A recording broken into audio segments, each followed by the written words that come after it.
നമസ്കാരം. നമ്മുടെ ചുറ്റുമുള്ള ശബ്ദങ്ങൾ, സംഗീതം എന്നിവയെല്ലാം ജീവിതത്തിന്റെ അവിഭാജ്യ ഘടകങ്ങളാണ്. എന്നാൽ പലപ്പോഴും നമ്മൾ ശ്രദ്ധിക്കാതെ പോകുന്ന ഒരു ആരോഗ്യ പ്രശ്നമാണ് കേൾവിക്കുറവ്. ഇത് സാധാരണയായി പതിയെയാണ് വരുന്നത്. ചിലപ്പോൾ നമ്മൾ പോലും അറിയാതെ ഇത് വഷളാവാം. കേൾവിക്കുറവ് നേരത്തെ തിരിച്ചറിഞ്ഞാൽ ശരിയായ ചികിത്സയിലൂടെ ഇത് ഒരു പരിധിവരെ നിയന്ത്രിക്കാൻ കഴിയും. കേൾവിക്കുറവിന്റെ പ്രധാന ലക്ഷണങ്ങൾ എന്തൊക്കെയാണെന്ന് നോക്കാം.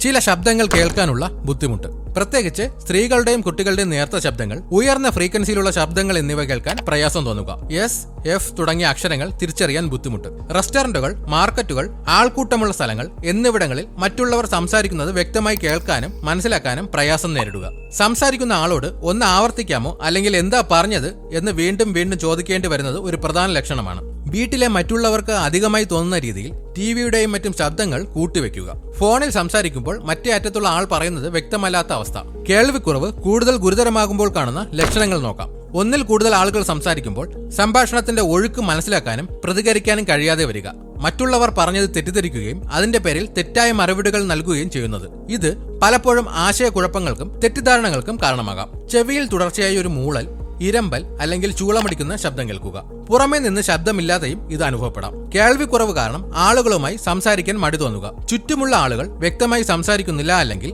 അവർ ശബ്ദം താഴ്ത്തിയാണ് സംസാരിക്കുന്നത് എന്ന് നിരന്തരം തോന്നുന്നതും ഇതിന്റെ ലക്ഷണമാണ്. ഇതുപോലെയുള്ള ഹെൽത്ത് ടിപ്സിനായി ഈ ചാനൽ ഇപ്പോൾ തന്നെ സബ്സ്ക്രൈബ് ചെയ്യുക.